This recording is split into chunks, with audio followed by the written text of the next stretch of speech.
요즘 미국 여행자들 사이에서 이상한 말이 돌기 시작했습니다. 피곤해, 한국 가, 배고파, 한국 가, 마음이 무너졌어, 한국 가. 처음 들은 사람들은 웃었습니다. 무슨 나라가 비타민도 아니고 한국에 간다고 인생이 달라지냐고요. 그런데 숫자는 장난이 아니었습니다. 올해 초 한국을 찾은 외국인은 이미 역대 최고치를 찍었고 후기는 더 이상 K-팝이나 쇼핑 이야기에서 멈추지 않았습니다.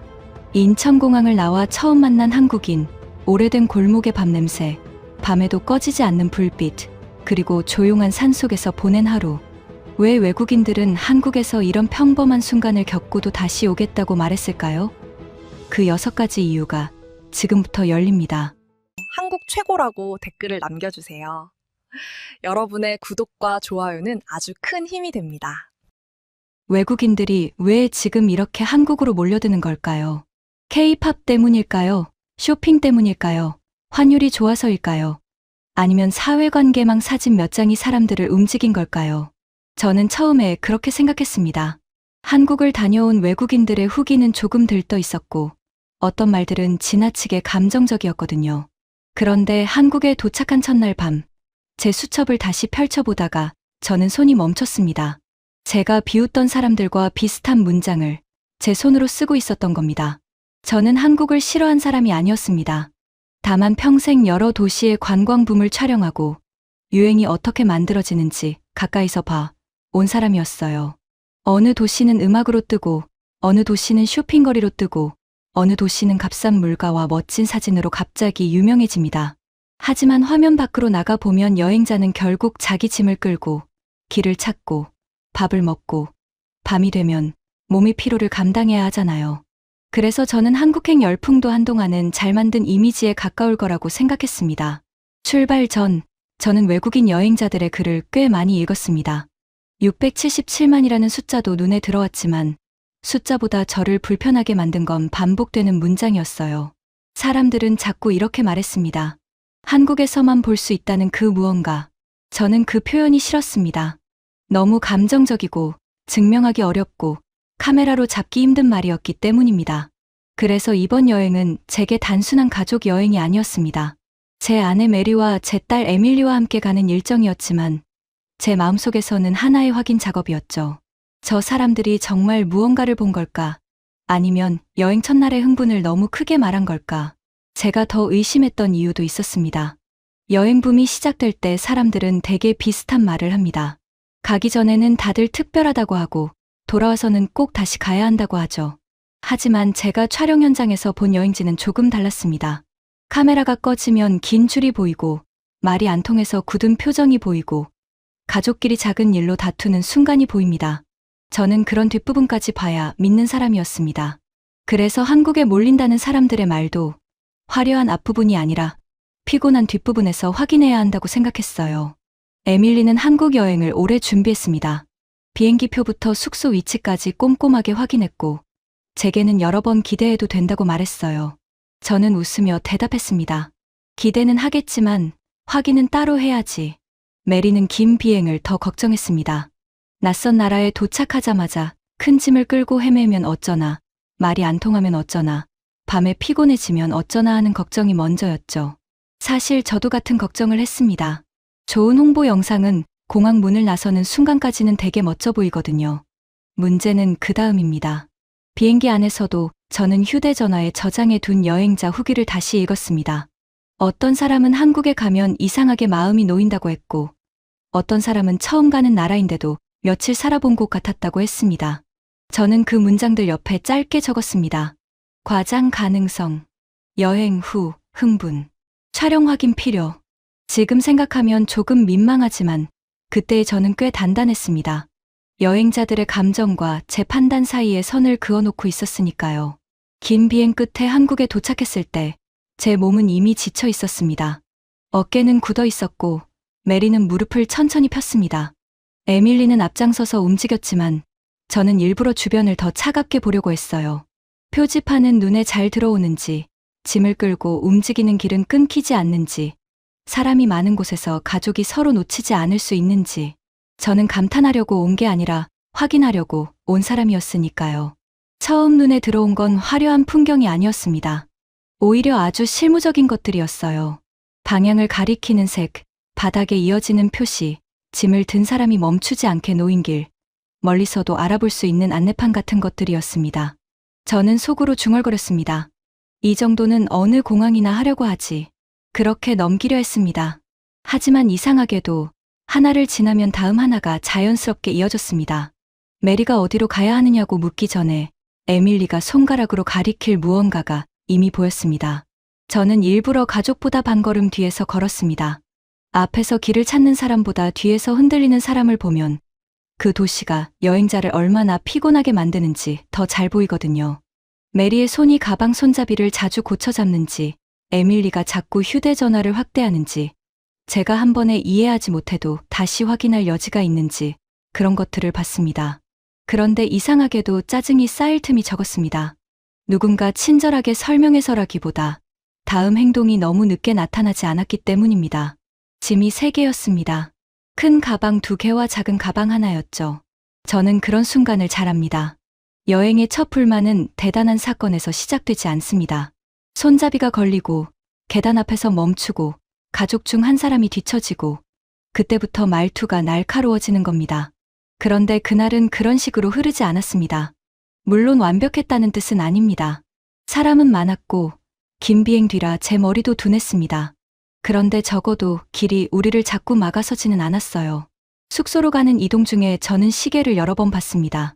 처음 보는 나라에서는 시간이 흘러가는 느낌이 다릅니다. 10분이 30분처럼 느껴지고 잘못한 건 아닌지 자꾸 의심하게 되죠. 그런데 우리는 멈칫할 때마다 다시 움직였습니다. 에밀리가 큰 설명을 하지 않아도 길의 흐름이 다음 선택지를 보여주는 느낌이 있었어요. 저는 그걸 인정하고 싶지 않아서 수첩에 아주 건조하게 적었습니다. 첫 이동, 예상보다 마찰 적음. 외국인 가족 기준 확인 필요.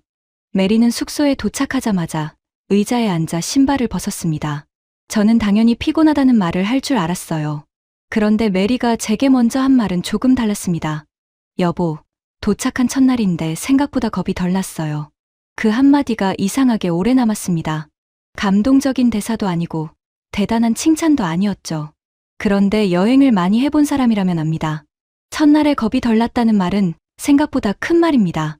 낯선 곳에서 몸이 먼저 방어하지 않아도 됐다는 뜻이니까요. 저는 그래도 쉽게 흔들리고 싶지 않았습니다. 숙소 창가에 서서 바깥 불빛을 보며 스스로에게 말했습니다. 아직 아무 일도 없었어. 그냥 이동이 괜찮았던 것뿐이야.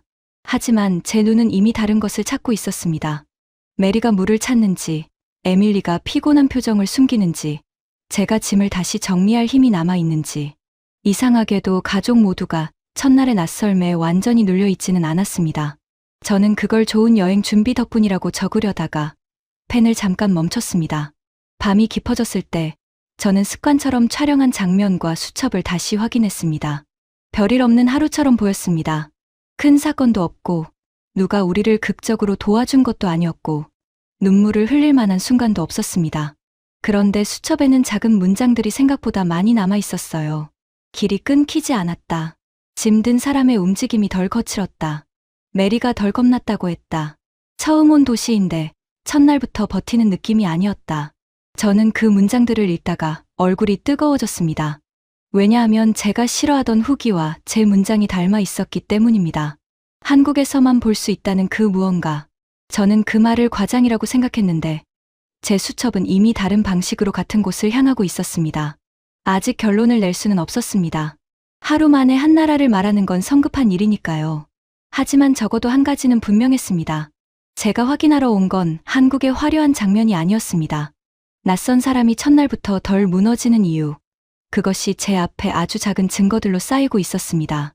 그날 밤 메리가 잠든 뒤 에밀리가 조용히 물었습니다. 아빠, 아직도 다들 과장한다고 생각해요. 저는 바로 대답하지 못했습니다. 대신 수첩을 덮고 말했습니다. 모르겠다. 그런데 이상하긴 하구나. 내가 쓰는 말이 조금 바뀌고 있어. 에밀리는 더 설명하지 않았습니다. 그냥 내일은 제가 덜 도와드릴 거예요. 하고 웃었습니다. 그 말을 듣는 순간 저는 괜히 긴장했습니다. 첫날에는 딸의 손가락을 따라가면 됐습니다. 하지만 다음에는 제가 직접 움직여야 했고 그때 제 의심은 훨씬 더 크게 흔들리게 됩니다. 다음 날 아침, 에밀리는 정말로 손을 덜 내밀었습니다. 숙소에서는 갈 곳과 큰 방향만 알려주고 지하철역 입구가 보이자 휴대전화를 가방 안에 넣었습니다. 아빠, 오늘은 먼저 찾아보세요. 아주 위험할 때만 말할게요. 메리는 제 옆에 섰고 저는 화면 밖에서 보던 길 잃은 여행자가 된 기분이었습니다. 철어음 내려간 역은 생각보다 넓었습니다. 벽에는 노선색이 여러 줄로 지나가고 바닥에는 화살표가 붙어 있었고 머리 위 안내판에는 다음 방향이 계속 나타났습니다. 하지만 한글이 먼저 눈에 들어오면 마음이 굳습니다. 저는 노선도를 보며 속으로 중얼거렸습니다. 이건 미로 같은데. 원래 같았으면 바로 에밀리에게 물었을 겁니다. 저는 일단 색을 붙잡았습니다. 우리가 타야 할 줄은 초록색이었고 중간에서 파란색으로 갈아타야 했습니다. 목적지 이름은 정확히 읽기 어려웠지만 번호는 볼 수 있었습니다. 메리가 옆에서 말했습니다. 여보, 여기는 초록색이 맞는 것 같아요. 저쪽 화살표가 같은 색이네요. 딸이 설명하지 않아도 우리 둘이 한 조각씩 맞춰 가고 있었습니다. 열차 안에서 저는 창문에 비친 제 얼굴을 봤습니다. 긴장했지만 완전히 겁먹은 표정은 아니었습니다. 사실 저는 외국인 가족이 복잡한 지하철에서 길을 잃고 딸이 결국 다시 나서고 제가 수첩에 도시 안내의 한계를 적는 장면을 기대했습니다. 그런데 불안이 생길 때마다 다음 역 이름, 환승 표시, 같은 색의 선, 방향 화살표가 하나씩 보였습니다. 완벽하게 이해하지는 못했지만 완전히 버려진 느낌도 아니었습니다. 환승역에 도착하자마자 문제가 생겼습니다. 사람들의 흐름을 따라가다가 저는 왼쪽 계단으로 내려가려 했습니다. 그때 메리가 제 팔을 살짝 잡았습니다. 여보, 저쪽에도 파란색이 있어요. 다시 보니 안내판의 방향 이름이 둘로 나뉘어 있었고 제가 가려던 쪽은 목적지 방향이 아니었습니다. 방금 반대편 승강장으로 갈 뻔한 겁니다. 에밀리는 아무 말도 하지 않았습니다. 저는 안내판과 바닥 화살표를 한 번 더 보고 말했습니다. 아니야, 이쪽이 아니네. 저쪽으로 가야 해. 갈아타는 통로는 길었습니다. 에스컬레이터를 타고 복도를 지나고 또 한 번 방향 표시를 봐야 했습니다. 저는 색이 맞는지, 번호가 맞는지, 승강장 문 위에 표시가 같은지 계속 확인했습니다. 목적지 역에서 출구 번호를 찾을 때도 잘못된 통로로 들어갈 뻔했지만 이번에는 멈추는 시간이 더 짧았습니다. 제가 먼저 돌아서자 에밀리가 뒤에서 말했습니다. 맞아요, 아빠.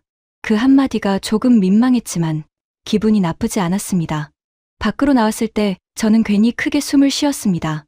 대단한 모험도 아니고 딸은 가까이에 있었고 우리는 어려운 곳까지 간 것도 아니었습니다. 그런데도 제 안에서는 작은 선이 하나 넘어가 있었습니다. 저는 지하철 기술보다 제 반응 때문에 놀랐습니다. 저는 포기할 준비를 하고 있었는데 길은 포기하지 않아도 될 만큼만 계속 단서를 주고 있었습니다. 혼란을 찍으려던 카메라에는 당황한 가족이 아니라 잠깐 멈췄다가 다시 움직이는 가족이 남았습니다. 적어도 그 오전의 동선 안에서 한국은 우리를 도시 밖으로 밀어내지 않았습니다. 그게 제게는 이상한 굴욕이었습니다. 저는 낯선 언어 앞에서 커지는 공포를 찍고 싶었는데 실제 화면 속 제 불안은 생각보다 작았습니다. 당황은 했지만 무너지지는 않았고 틀릴 뻔했지만 바로잡을 여지가 있었습니다. 여행자에게 필요한 건 언제나 완벽한 설명이 아니라 다시 확인할 수 있는 표시일 때가 많습니다. 저는 근처 벤치에 앉아 수첩을 폈습니다. 어젯밤에는 첫 이동, 예상보다 마찰 저금이라고 적었습니다. 이번에는 처음에 환승 체계, 외국인 사용성 양호라고 적으려다가 지웠습니다. 너무 보고서 같았고 실제로 느낀 것과 달랐습니다. 잠깐 망설이다가 이렇게 적었습니다. 말을 다 몰라도 길이 사람을 포기하게 만들지는 않았다. 메리는 제 옆에서 말했습니다. 여보, 나는 오늘 에밀리 손을 안 잡고도 온 게 신기해요. 저는 그때 알았습니다. 저를 흔든 것은 지하철이 아니라 낯선 도시 안에서 제가 포기하지 않았다는 사실이었습니다. 점심때가 되자 저는 이제 한국이 편한 나라인 건 어느 정도 인정해야겠다고 생각했습니다. 하지만 편리함은 여행의 전부가 아닙니다. 길이 풀려도 밥 앞에서 마음이 다치면 여행은 금방 피곤해집니다. 배가 고픈데 오래 기다려야 하고 메뉴를 몰라서 당황하면 작은 짜증이 가족 사이로 번지잖아요. 그래서 저는 점심 장면을 조금 더 차갑게 보려고 했습니다. 유명하다는 식당 앞에는 줄이 길었습니다. 사진을 찍는 사람들도 있었고 메리의 얼굴은 벌써 지쳐 보였습니다. 전날 비행의 피로와 오전의 이동이 다리에 남아 있었던 겁니다. 저는 줄 끝을 보며 말했습니다. 이걸 먹으려고 1시간을 서야 해요. 봐라. 결국 여행지는 이런 데서 사람을 세우지 않느냐는 마음이 올라왔습니다. 에밀리는 잠깐 고민하더니 고집을 부리지 않았습니다. 유명한 곳이니까 꼭 먹어야 한다는 말도 하지 않았습니다. 우리는 일단 줄에서 빠져나와 다음 장소로 이동하려고 길가에서 택시를 잡았습니다. 차에 타자마자 에밀리가 기사님에게 물었습니다. 근처에 관광객 말고 한국 사람들이 점심 먹는 데가 있을까요? 기사님은 백미러로 우리를 한번 보더니 아주 짧게 말했습니다. 저쪽 골목에 기사식당 있어요. 기사들이 많이 가요. 빨리 나오고 든든해요. 특별한 친절도 아니었고 긴 설명도 아니었습니다. 그냥 일하는 사람이 아는 밥집을 알려준 정도였습니다. 저는 그 말이 오히려 믿음직했습니다. 너무 극적인 도움은 실제 현장에서 부담스러울 때가 있거든요. 기사님은 차를 세우며 손가락으로 골목 방향만 알려주었습니다. 우리는 작은 간판이 붙은 식당 앞에 섰습니다. 기사식당. 유명 맛집이라는 느낌은 전혀 없었습니다. 안쪽에는 혼자 밥을 먹는 사람도, 작업복을 입은 사람도, 빠르게 숟가락을 드는 사람도 보였습니다. 저는 문 앞에서 잠깐 망설였습니다. 관광객이 이런 데 들어가도 되나? 안으로 들어가자 반짝이는 장식도, 길게 설명된 메뉴판도 없었습니다. 대신 밥 냄새와 국 냄새가 먼저 왔습니다. 자리에 앉자 물컵이 놓였고 우리가 메뉴판을 오래 보자 사장님이 짧게 몇 가지를 짚어주었습니다. 잠시 뒤 밥과 국, 작은 반찬들이 빠르게 올라왔습니다. 접시가 하나씩 놓일 때마다 상이 조금씩 차올랐습니다. 저는 카메라를 들여다가 내려놓았습니다. 이건 보여주기보다 먼저 먹어야 할 장면 같았습니다. 메리는 따뜻한 물이 있느냐고 조심스럽게 물었습니다. 에밀리가 말을 옮기기도 전에 사장님은 주전자를 가리키고 컵을 하나 더 가져다 주었습니다. 대단한 사건은 아니었습니다. 하지만 긴 줄 앞에서 굳어있던 얼굴이 밥 한 숟가락과 따뜻한 물 앞에서 풀리고 있었습니다. 반찬은 낯설었지만 어렵지는 않았습니다. 젓가락으로 조금씩 집어먹다 보니 빈 접시가 생겼고 사장님은 지나가다가 말없이 조금 더 채워주었습니다. 메리는 저를 보며 말했습니다. 여보, 이건 누가 집에서 차려준 것 같아요. 저는 그때 제가 한국 음식을 얼마나 좁게 생각했는지 알았습니다. 유명한 식당, 긴 줄, 예쁜 사진, 관광객이 기대하는 장면. 그런 것들로만 한국의 밥을 생각했던 겁니다. 그런데 이곳의 보상은 화려한 맛이 아니었습니다. 빨리 나온 밥, 몸을 데우는 국, 조금씩 놓인 반찬, 빈 접시를 보고 다시 채워주는 손. 피곤한 사람에게 따뜻한 물이 먼저 닿는 순간이었습니다. 한국이 우리에게 준 세 번째 답은 사람들이 매일 밥을 먹는 자리 안에 있었습니다. 식사를 마치고 나오며 저는 또 수첩을 폈습니다. 처음에는 관광객용 감성 아님, 현지 식사 경험이라고 쓰려 했습니다. 그런데 그 말도 충분하지 않았습니다. 밥그릇에 김, 국그릇을 잡은 메리의 손, 말없이 채워진 반찬 접시가 자꾸 떠올랐습니다. 제가 비웃었던 문장도 다시 떠올랐습니다. 한국에서만 볼 수 있다는 그 무언가. 어쩌면 그 말은 거대한 장면이 아니라 매일 돌아가는 식탁과 피곤한 사람을 귀찮은 손님으로 밀어내지 않는 손들을 뜻하는 것인지도 모릅니다. 저는 이렇게 적었습니다. 특별한 음식보다 매일 가능한 밥상이 더 오래 남을 수 있다. 제 말이 또 변하고 있었습니다. 중요한 건 메리가 감동했다는 사실 하나가 아니었습니다. 제 아내가 편안해진 이유가 상냥한 말 몇 마디 때문만도 아니었어요. 빠르게 나오는 밥, 앉자마자 놓이는 물컵, 비어있으면 채워지는 반찬, 오래 서 있던 사람을 오래 기다리게 하지 않는 흐름이 함께 움직이고 있었습니다. 저는 그제야 사람들이 말하던 한국의 특별함이 구경거리보다 생활의 손놀림에 가까울 수 있다고 생각했습니다. 숙소로 돌아오는 길에 메리는 낮보다 훨씬 천천히 걸었지만 표정은 편안했습니다. 저는 오늘은 이제 충분히 확인했다고 생각했습니다. 길도 풀렸고 밥도 풀렸으니까요. 그런데 여행에서 작은 문제는 늘 밤에 찾아옵니다. 충전이 안 되고 머리가 무겁고 물 한 병이 필요하고 어디가 열려 있는지 모를 때 마음이 갑자기 좁아집니다.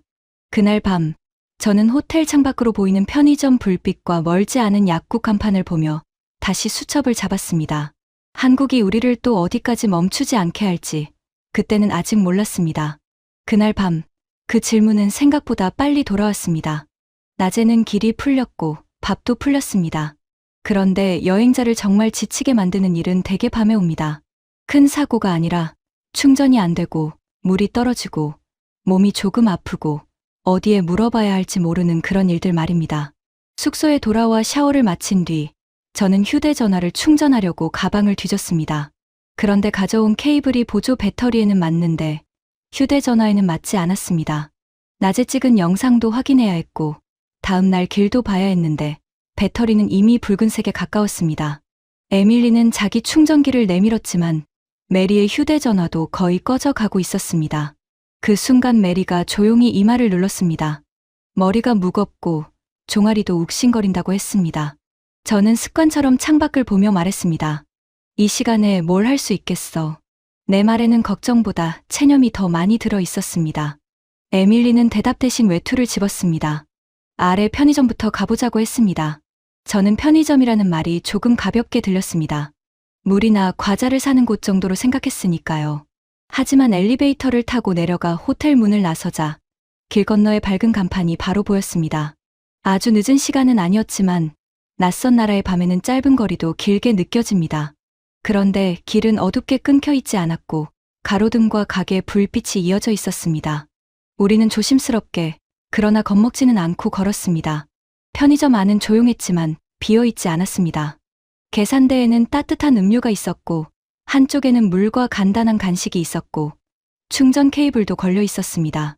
저는 휴대전화를 들어 포트 모양을 보여주었습니다. 직원은 말이 길지 않았습니다.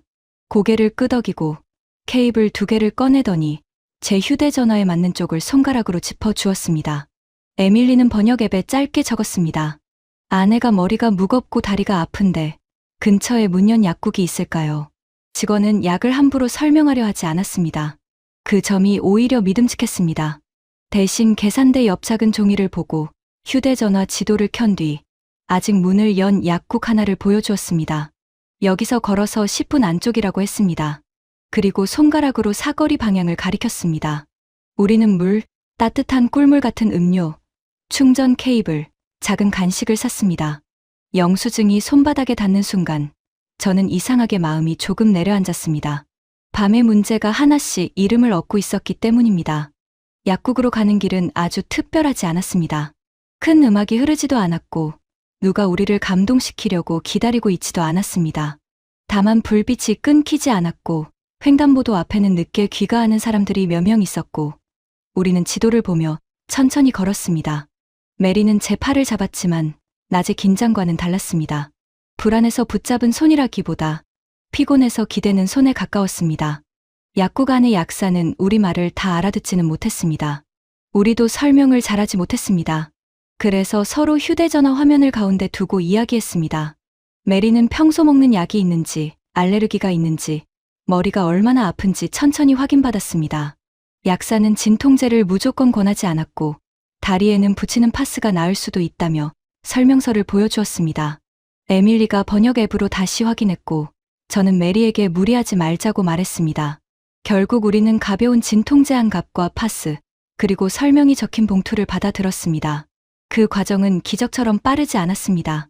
다시 묻고 화면을 돌려보고 약 봉투를 들고 고개를 끄덕이는 시간이 있었습니다. 하지만 중요한 건 우리가 귀찮은 손님처럼 밀려나지 않았다는 사실이었습니다. 작은 통증과 충전 문제와 물 한 병이 감당 가능한 일로 바뀌고 있었습니다. 숙소로 돌아오는 길에 메리는 따뜻한 음료를 두 손으로 감쌌습니다. 저는 한 손에는 편의점 봉투를, 다른 손에는 약국 봉투를 들고 있었습니다. 몇 시간 전만 해도 이 정도 문제는 여행의 흐름을 끊을 수 있다고 생각했습니다. 그런데 우리는 짧게 걷고, 묻고, 사고, 확인하고, 다시 돌아오고 있었습니다. 대단한 호의도, 누군가의 희생도 아니었습니다. 작은 가게와 늦은 약국과 불 켜진 길, 그리고 너무 많은 말을 하지 않는 사람들이 우리를 멈추지 않게 했습니다. 방에 들어와 메리가 파스를 붙이고 침대에 앉자 저는 수첩을 펼쳤습니다. 처음에는 야간 생활 편의성 높음, 외국인 접근 가능이라고 쓰려 했습니다. 그런 문장은 제 직업 습관에 잘 맞았습니다. 하지만 손이 움직이지 않았습니다. 낮에 기사 식당에서 그랬던 것처럼 보고서 같은 말은 실제 마음의 움직임을 다 담지 못했습니다. 저는 한 줄을 지우고 다시 적었습니다. 밤인데도 여행이 멈추지 않았다. 그리고 잠깐 더 생각한 뒤 그 아래에 덧붙였습니다. 작은 불안을 혼자 들고 있지 않아도 되는 밤이었다. 그러자 더 큰 질문이 생겼습니다. 충전기, 물, 따뜻한 음료, 파스 같은 작은 문제에도 도시가 이렇게 반응한다면 낯선 사람이 정말 당황했을 때는 어떨까? 한국은 그때도 우리를 한 장면의 구경거리로 두지 않을까? 아니면 누군가가 먼저 움직일까?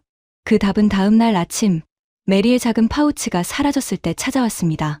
다음 날 우리는 오래된 골목이 남아있다는 동네로 가기 위해 짧게 택시를 탔습니다. 에밀리는 다음 일정이 조금 조용할 거라고만 말했습니다. 전통적인 공간을 걸어보고 가능하면 오래된 집에서 차를 마셔보자고 했습니다. 저는 전날 밤의 일 때문에 마음이 조금 풀려 있었지만 여전히 조심스러웠습니다. 작은 친절과 도시의 편리함은 인정할 수 있어도 낯선 나라에서 물건을 잃어버리는 일은 전혀 다른 문제라고 생각했습니다. 택시에서 내린 뒤 우리는 길모퉁이의 작은 찻집 앞에서 잠시 멈췄습니다. 메리가 가방을 정리하려고 손을 넣더니 움직임이 멈췄습니다. 작은 파우치가 없다고 했습니다. 처음에는 다른 칸에 들어갔겠지 싶었습니다. 그래서 메리는 가방 안쪽 주머니를 열고 바깥 주머니를 열고 손수건과 약 봉투 사이까지 다시 뒤졌습니다. 그런데 없었습니다. 여권 사본, 호텔 카드, 전날 약국에서 받은 약 봉투, 작은 현금이 한꺼번에 사라진 겁니다. 메리의 손끝이 갑자기 느려졌고 제 목 안쪽이 바짝 말랐습니다. 저는 바로 택시 뒷좌석을 떠올렸습니다. 내릴 때 메리가 가방을 무릎 위에 올렸고 제가 먼저 문을 열었습니다. 그 짧은 장면이 머릿속에서 몇 번이나 다시 돌아갔습니다. 동시에 예전 촬영 현장의 장면들이 떠올랐습니다. 외국인이 물건을 잃어버리고 말이 통하지 않아 손짓만 커지고 주변 사람들은 난감한 표정으로 물러서고 여행자의 얼굴에 피로와 분노가 번지는 장면 말입니다. 그런 장면은 화면에 잘 잡힙니다. 솔직히 말하면 저는 그런 순간을 직업적으로 좋아한 적이 있었습니다. 낯선 도시의 약점을 보여주는 증거라고 생각했으니까요. 그런데 이번에는 그 화면 안에 제 아내가 서 있었습니다. 카메라를 들 수가 없었습니다. 들고 싶다는 반사가 먼저 온 것도 부끄러웠습니다. 메리는 자꾸 미안하다고 했고 에밀리는 택시가 어느 쪽으로 갔는지 보려고 골목 입구까지 뛰어갔습니다. 이미 차는 보이지 않았습니다. 저는 주머니를 뒤져 영수증을 찾기 시작했습니다. 몇 초가 길게 늘어졌습니다. 다행히 바지 주머니 안쪽에서 접힌 종이가 잡혔지만 숫자를 한 번에 읽지 못했습니다. 손이 흔들렸기 때문입니다. 그때 찻집 직원이 문을 열고 나왔습니다. 메리의 표정과 제 손에 들린 영수증을 번갈아 보더니 먼저 우리를 안쪽 의자에 앉혔습니다. 에밀리가 번역 앱으로 상황을 설명하자 직원은 고개를 끄덕이고 영수증을 탁자 위에 펼쳤습니다. 차량 번호, 시간, 회사 연락처를 손가락으로 하나씩 짚었습니다. 그리고 자기 휴대전화로 전화를 걸었습니다. 대단한 말이나 위로가 먼저 나온 게 아니었습니다. 어디에 연락해야 하는지, 무엇을 확인해야 하는지부터 차례로 잡아주었습니다. 첫 통화는 짧게 끝나지 않았습니다. 직원은 우리말을 옮기고 상대가 묻는 말을 다시 번역 앱에 찍어 보여주었습니다. 택시 기사는 아직 다음 손님을 태운 상태라 바로 확인할 수 없고 손님을 내려준 뒤 뒷좌석과 바닥을 보겠다고 했습니다. 그 말을 듣는 순간 안심보다 더 큰 불안이 올라왔습니다. 영수증은 있어도 물건이 없으면 아무 소용이 없지 않나. 저는 습관처럼 이 장면의 제목을 떠올렸습니다. 분실물 대응, 언어 장벽, 외국인 스트레스. 너무 익숙한 제목이라 더 싫었습니다. 기다리는 동안 직원은 메리 앞에 따뜻한 물을 놓았습니다. 괜찮다는 말을 길게 하지 않았습니다. 대신 전화가 올 때마다 손가락으로 순서를 보여주었습니다. 지금은 기사님이 이동 중입니다. 다음에는 차 안을 확인합니다. 없으면 회사에 다시 기록을 남깁니다. 옆 테이블에 있던 중년 남성도 다가와 번역 앱으로 조용히 물었습니다. 택시 영수증이 있으면 차량을 찾을 수 있고 기사님이 확인하면 다음 단계가 생긴다고 했습니다. 그 말은 큰 위로는 아니었지만 이상하게 숨을 쉬게 했습니다. 막연한 친절이 아니라 절차가 있었기 때문입니다. 두 번째 전화가 왔을 때 저도 모르게 카메라 쪽으로 손이 갔습니다. 이런 순간을 찍어두면 나중에 설명하기 쉽습니다. 불안한 얼굴, 탁자 위의 영수증, 번역 앱 화면, 전화기를 붙잡은 직원의 손. 그런데 손이 멈췄습니다. 제가 찍으려던 것은 사실 한국의 실패가 아니었습니다. 실패할지도 모른다는 기대였습니다. 그걸 깨닫자 얼굴이 뜨거워졌습니다. 저는 카메라를 내려놓고 메리의 가방을 다시 한번 함께 확인했습니다. 직원은 통화를 마치고 말했습니다. 기사님이 차를 세우고 봤는데 좌석 위에는 없다고 했습니다. 그 한마디에 메리의 어깨가 더 내려갔습니다. 저도 속으로 끝났다고 생각했습니다. 그런데 직원은 전화를 끊지 않고 다시 물었습니다. 바닥 아래쪽도 봐달라고, 앞좌석 밑으로 밀렸을 수도 있다고, 작은 천 파우치라고 차분히 설명했습니다. 기사님은 조금 뒤 다시 연락하겠다고 했습니다. 10분이 또 지나갔습니다. 저는 창밖을 보다가 탁자 위의 영수증을 보다가 메리의 손을 보았습니다. 여행자의 공포는 큰 사고에서만 오는 게 아니었습니다. 작은 물건 하나가 사라졌을 뿐인데 낯선 도시 전체가 갑자기 멀어지는 느낌이 들었습니다. 세 번째 전화가 왔을 때 직원의 얼굴이 먼저 풀렸습니다. 파우치가 뒷좌석 아래 깊숙한 곳에 있었다고 했습니다. 기사님이 차를 다시 세우고 손을 넣어 확인했다고 했습니다. 근처를 다시 지나는 길이라 조금만 기다리면 가져다 줄 수 있다고 했습니다. 너무 잘 맞아떨어지는 우연처럼 보일까봐 저는 오히려 조심스러웠습니다. 하지만 사실은 우연보다 절차에 가까웠습니다. 영수증이 있었고 직원이 차량 번호를 확인했고 기사님이 이동 뒤에 차를 살폈고 한번 찾지 못했을 때 다시 바닥까지 확인했습니다. 누가 멋진 말을 해서 해결된 게 아니라 각자가 다음 단계를 놓지 않았습니다. 택시가 골목 입구에 다시 섰을 때 메리는 거의 뛰듯이 나갔습니다. 기사님은 창문을 내리고 작은 파우치를 건넸습니다. 먼저 안을 확인해 보라고 했고 메리는 떨리는 손으로 지퍼를 열었습니다. 여권 사본도, 호텔 카드도, 약 봉투도 그대로 있었습니다. 작은 현금 봉투까지 그대로였습니다. 에밀리가 고맙다고 말했고 저는 지갑을 꺼내 사례를 하려 했습니다. 기사님은 손을 저으며 받지 않았습니다. 대신 영수증은 꼭 챙기라고 짧게 말했습니다. 그 말이 이상하게 현실적이어서 더 오래 남았습니다. 영웅적인 말이 아니라 다음에 당황하지 말라는 생활의 조언 같았습니다. 찻집으로 돌아오자 직원은 메리의 얼굴을 보고 먼저 웃었습니다. 우리는 차 한 잔을 주문했고 한동안 아무 말 없이 앉아 있었습니다. 제 안에서는 부끄러움이 천천히 내려앉았습니다. 저는 외국인의 당황을 장면으로 만드는 일에 익숙했습니다. 말이 막히고 손짓이 커지고 누군가 실수하는 순간을 보면 카메라가 먼저 움직였습니다. 그런데 이곳에서는 제 의심이 결론이 되기 전에 사람들이 움직였습니다. 문제를 재미있는 구경거리로 만들기보다 확인할 수 있는 일과 기다릴 수 있는 일과 다시 물어볼 수 있는 일로 나누어 들었습니다. 수첩을 꺼냈습니다. 이번에도 처음 문장은 차가웠습니다. 분실물 회수, 택시 영수증 중요, 현지인 중재 효과. 틀린 말은 아니었습니다. 하지만 그 문장을 보고 있자니 방금 메리의 흔들리던 손과 찻집 직원의 물 한 잔과 기사님의 짧은 조언이 모두 빠져 있었습니다. 저는 그 아래에 다시 적었습니다. 이곳에서는 낯선 사람의 작은 공포가 누군가의 귀찮은 일이 아니라 함께 풀 수 있는 일이 되기도 한다. 그 문장을 쓰고 나니 전날 밤의 질문이 조금 답을 얻은 것 같았습니다. 한국이 우리를 붙잡은 건 빠른 계산대나 밝은 간판만이 아니었습니다. 작은 시스템 뒤에 사람이 있었고 사람 뒤에는 오래 반복되어 온 생활의 방식이 있었습니다. 저는 아직 그 이름을 몰랐습니다. 정이라고 부르기에는 너무 쉽게 말하는 것 같았고 친절이라고만 하기에는 너무 실무적이었습니다. 다만 분명한 건 제 카메라와 수첩이 같은 방향으로 밀리고 있다는 사실이었습니다.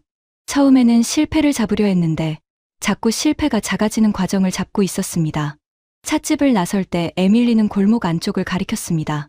이제 조금 더 조용한 곳으로 가자고 했습니다.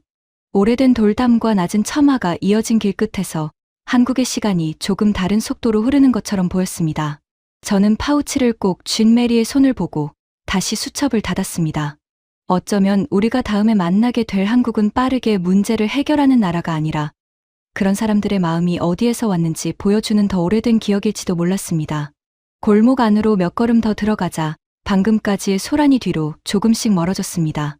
돌담은 높지 않았고 처마는 낮았고 창문 안쪽에는 오래된 나무 탁자가 보였습니다. 에밀리는 여기가 아주 유명한 관광지는 아니라고 했습니다. 오래된 집을 고쳐 차를 내는 곳이고 동네 사람들도 조용히 들르는 곳이라고 했습니다. 저는 그 말이 오히려 마음에 들었습니다. 유명하다는 말보다 누군가에게는 그냥 익숙한 자리라는 말이 더 믿음직했으니까요. 문을 열고 들어가자 작은 종소리가 났습니다. 안쪽에 있던 나이 든 여주인은 우리 얼굴을 보고 먼저 신발 벗는 곳을 손으로 가리켰습니다. 말은 길지 않았습니다. 천천히 앉으세요. 에밀리가 옮겨주지 않아도 그 뜻은 몸짓만으로 알 수 있었습니다. 여주인은 메리의 걸음이 조금 느린 것을 보고 낮은 방석을 하나 더 가져왔고 의자를 원하면 옆방에도 자리가 있다고 손으로 알려주었습니다. 파우치를 찾느라 굳어있던 메리의 어깨가 그때 조금 내려갔습니다. 메리는 작은 목소리로 말했습니다. 여보, 여기서는 빨리 안 해도 되겠어요. 그 말이 제게는 방금 전 파우치를 찾았을 때의 안도와는 다른 종류로 들렸습니다. 잃어버린 물건을 찾는 건 문제를 해결하는 일이지만 지친 사람이 속도를 늦추는 건 마음이 허락해야 가능한 일이니까요. 한국은 지금까지 우리를 멈추지 않게 해주었습니다. 그런데 이 방 안에서는 이상하게 멈춰도 괜찮다는 신호를 주고 있었습니다. 차는 아주 천천히 나왔습니다. 여주인은 찻잔을 놓기 전에 작은 천으로 탁자를 한번 닦고 뜨거운 물을 먼저 잔에 돌린 뒤 다시 따라냈습니다. 기다리는 우리에게 설명을 많이 하지 않았습니다. 대신 손의 순서를 보여주었습니다. 물을 데우고 잔을 데우고 차시피 펴질 시간을 두고 마지막에 우리 앞에 내려놓았습니다. 저는 처음에 그 장면을 전통 체험 영상처럼 찍으려 했습니다. 처마, 찻잔, 오래된 창살, 그런 것들을 화면에 담으면 충분할 것 같았습니다. 그런데 카메라가 자꾸 다른 곳으로 향했습니다. 메리의 신발을 안쪽으로 가지런히 돌려놓는 손, 뜨거운 잔을 아이 쪽이 아니라 제 쪽으로 먼저 밀어주는 손, 우리가 번역 앱을 켜기도 전에 잠깐 기다려주는 침묵, 작은 상을 옆으로 조금 옮겨 세 사람이 다리를 편하게 둘 수 있게 만드는 움직임. 저는 한국의 오래된 공간을 찍으러 들어온 줄 알았는데 제 화면에는 오래된 건물보다 사람을 앉히는 방식이 더 많이 남고 있었습니다. 벽에는 색이 바랜 사진 한 장이 걸려 있었습니다. 에밀리가 조용히 물어보자 여주인은 그 사진이 오래전 이 집 앞 골목이라고 말했습니다. 길이 지금보다 좁았고 겨울이면 손님들이 문 앞에서 손을 비비며 들어왔다고 했습니다. 그리고는 웃으며 아주 짧게 덧붙였습니다. 추운 날에는 먼저 따뜻한 것을 줘야지요. 그 말은 역사 설명처럼 들리지 않았습니다. 자랑도 아니었습니다. 그냥 오래 해온 일을 말하는 사람의 목소리였습니다. 저는 그 짧은 말 앞에서 이상하게 조용해졌습니다. 한국의 특별함을 찾겠다고 온전은 자꾸 빠른 것들을 세고 있었습니다. 공항에서 숙소까지 걸리는 시간, 환승에서 다시 방향을 잡는 시간, 밥이 나오는 시간, 편의점과 약국까지의 거리, 분실물을 찾는 절차. 그런데 이곳에서는 시간이 빠른 쪽으로 움직이지 않았습니다. 오히려 느려졌습니다. 그런데도 불편하지 않았습니다. 누군가 우리를 효율적으로 처리하지 않고 피곤한 손님으로 받아주고 있었기 때문입니다. 메리는 찻잔을 두 손으로 감싸고 한참 말이 없었습니다. 전날 밤 약국 봉투를 들고 돌아올 때와는 다른 얼굴이었습니다. 통증이 사라졌다기보다 통증을 말해도 되는 곳에 앉은 사람처럼 보였습니다. 에밀리는 우리를 보며 작게 웃었지만 더 이상 설명하려 하지 않았습니다. 딸이 설명하지 않아도 방 안의 속도와 손의 순서가 이미 충분히 말하고 있었습니다. 저는 수첩을 꺼냈습니다. 처음엔 전통 공간, 외국인 체험 만족도라고 적으려 했습니다. 하지만 그 문장을 보는 순간 스스로 부끄러워졌습니다. 제가 본 건 만족도가 아니었습니다. 오래된 처마 아래에서 누군가가 낯선 사람의 신발을 돌려놓고 뜨거운 잔을 천천히 내밀고 말이 통하지 않는 사이에 침묵을 불편하게 만들지 않는 장면이었습니다. 그래서 그 문장을 지우고 다시 적었습니다. 이곳의 따뜻함은 설명보다 먼저 자리를 내준다. 그제야 지난 며칠의 장면들이 조금 다른 모양으로 이어졌습니다. 첫날 우리 짐이 막히지 않고 움직였던 길도, 지하철에서 제가 틀릴 뻔한 방향을 다시 고칠 수 있었던 표시도, 기사 식당의 밥상도, 밤의 편의점과 약국도, 잃어버린 파우치를 함께 찾아준 사람들도 모두 따로 떨어진 사건이 아니었습니다. 낯선 사람이 완벽하지 않아도 다음 행동을 할 수 있게 해주는 것, 피곤한 사람이 설명을 잘하지 못해도 잠깐 앉을 수 있게 해주는 것, 그 흐름이 빠른 도시의 편리함으로도 나타나고 오래된 방의 차 한 잔으로도 나타나고 있었습니다. 찻집을 나올 때 여주인은 우리 신발을 문 쪽으로 돌려놓고 손을 살짝 흔들었습니다. 저는 그 손을 찍었습니다. 예전에 저라면 문패나 기와나 골목 전체를 넓게 찍었을 겁니다. 여행지의 분위기를 보여주려면 그런 화면이 필요하다고 믿었으니까요. 그런데 이번에는 작은 손짓을 놓치고 싶지 않았습니다. 한국에서만 볼 수 있다는 그 무언가, 저는 아직 그 말의 답을 완전히 닫고 싶지는 않았습니다. 하지만 이제 그 말이 화려한 무대나 유명한 가게를 가리키는 것이 아니라는 사실만은 알 것 같았습니다. 마지막 밤, 숙소로 돌아와 가방을 정리하는 동안 저는 수첩보다 먼저 카메라를 켰습니다. 한국에 오기 전 적어둔 말은 분명했습니다.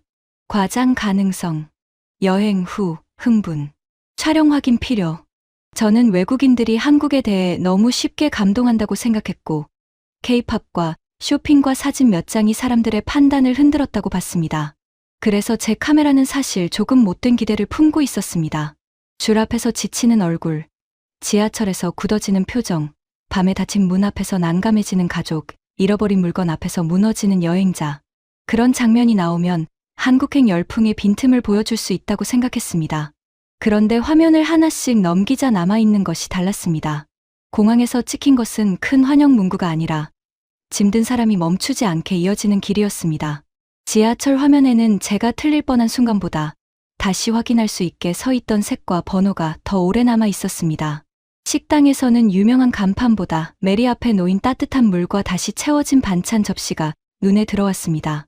밤에는 닫힌 문이 아니라 불 켜진 약국과 설명서를 보여 주던 손이 찍혀 있었습니다.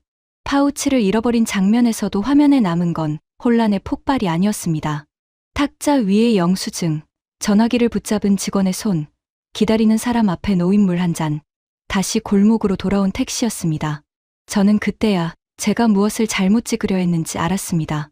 저는 한국에 실패를 찍으러 온 게 아니라고 말했지만 사실 실패가 나오기를 기다리고 있었습니다. 그런데 제 화면에는 실패가 사라진 것이 아니라 실패가 커지기 전에 작아지는 과정이 남아 있었습니다. 길이 다음 표시를 주고 밥상이 몸을 먼저 데우고 밤에 가게가 작은 통증을 다루고 낯선 사람이 영수증 한 장으로 다음 전화를 걸고 있었습니다. 두 묶음의 증거를 나란히 놓고 보니 수정해야 할 것은 여행자들의 말이 아니라 제 결론이었습니다. 저는 한국행 열풍을 너무 바깥에서 보았습니다. 무대, 쇼핑거리, 영상, 검색량, 관광객 숫자 같은 것들만 증거라고 여겼습니다. 물론 그것들도 사람을 움직이는 이유일 수 있습니다. 하지만 우리 가족을 실제로 붙잡은 건 훨씬 생활에 가까운 것들이었습니다. 처음 온 나라에서 계속 움직일 수 있는 길, 배고플 때 앉을 수 있는 밥상, 밤에 작은 문제를 해결할 수 있는 불빛, 물건을 잃어버렸을 때 물어볼 수 있는 사람, 지쳤을 때 서두르지 않아도 되는 자리였습니다. 다음 날 아침 공항으로 가는 길, 저는 창밖을 보며 이상할 만큼 말이 줄었습니다. 출국하는 날에는 보통 어떤 화면을 앞에 놓을지, 어떤 문장으로 사람들을 설득할지 계산하게 됩니다. 그런데 그날은 계산보다 직업적인 부끄러움이 먼저 왔습니다. 촬영자는 자기가 기대한 결론보다 화면에 남은 사실을 믿어야 합니다. 저는 이 나라를 너무 쉽게 하나의 유행으로 묶어보았습니다. 제가 틀렸다는 말은 과장된 고백이 아니었습니다. 제 일의 방식까지 고쳐야 하는 인정이었습니다. 공항에 도착하자 메리는 캐리어 손잡이를 잡고 잠깐 멈췄습니다. 그리고 짧게 말했습니다. 여기서는 내가 짐이 된 느낌이 덜했어요. 저는 그 말을 듣고 바로 대답하지 못했습니다. 그 한마디 안에 이번 여행에 많은 답이 들어 있었기 때문입니다. 여행에서 나이가 들고 몸이 지치고 말이 부족한 사람은 자주 누군가의 속도를 늦추는 존재가 됩니다. 그런데 메리는 한국에서 그런 부담을 덜 느꼈습니다. 길이 받아주고 식탁이 받아주고 밤에 가게가 받아주고 사람들의 손이 받아준 덕분이었습니다. 에밀리는 제 카메라 화면을 보더니 웃으며 물었습니다. 아빠, 이제 과장이라고는 안 쓰죠? 저는 고개를 끄덕였습니다. 그리고 처음으로 아주 솔직하게 말했습니다. 사람들은 한국을 구경하러만 오는 게 아니었구나. 사진을 찍고 노래를 듣고 쇼핑을 하러 오는 사람도 있겠지. 하지만 그것만으로는 설명이 안 돼. 낯선 채로도 계속 움직이고 먹고 묻고 회복하고 지친 얼굴로도 환대를 받을 수 있으니까 오는 거였어. 그 말을 하고 나니 제목처럼 커 보이던 질문이 오히려 아주 작고 구체적인 화면들로 풀렸습니다. 첫째, 도착한 첫날부터 길이 막히지 않았습니다. 둘째, 지하철에서 틀릴 뻔해도 제가 다시 바로잡을 수 있었습니다. 셋째, 기사 식당의 밥과 반찬은 유명한 맛보다 오래 남았습니다. 넷째, 편의점과 약국은 밤의 작은 불안을 혼자 들고 있게 하지 않았습니다. 다섯째, 잃어버린 파우치는 누군가의 귀찮은 일이 아니라 함께 풀 수 있는 일이 되었습니다. 여섯째, 오래된 찻집의 손길은 빠른 해결, 너머에 있는 한국의 더 오래된 마음을 보여주었습니다. 저는 마지막으로 화면을 멈추고 수첩에 한 줄만 더 적었습니다. 외국인들이 한국에 몰리는 이유는 한 가지 유행이 아니라 낯선 사람도 며칠쯤 생활이 풀리는 경험의 합이다. 좋은 여행지는 다시 가고 싶게 만듭니다. 하지만 어떤 나라는 조금 더 머물며 아침을 먹고 길을 걷고 밤에 불 켜진 가게를 찾고 조용한 방에 앉아 차를 마시는 일상을 상상하게 만듭니다. 제게 한국은 결국 그런 나라로 남았습니다. 처음에 제가 비웃었던 말, 한국에서만 볼 수 있다는 그 무언가는 거창한 구호가 아니었습니다. 빠르게 문제를 해결해주는 능력만도 아니었습니다. 낯선 사람이 실수하고 피곤해하고 말을 더듬고 잠깐 길을 잃어도 다시 움직일 수 있게 해주는 생활의 손들이었습니다. 그리고 그 손들이 아주 새 것처럼 보이는 도시 안에서도 오래된 골목의 찻잔 옆에서도 같은 방향으로 우리를 받아주고 있었습니다.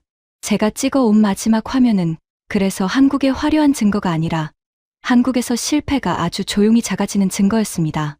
여러분도 한국에서 이런 순간을 느껴보신 적이 있으신가요? 혹은 이 나라에 이런 얼굴을 보여준 장소나 사람이 있다면 댓글로 남겨주세요.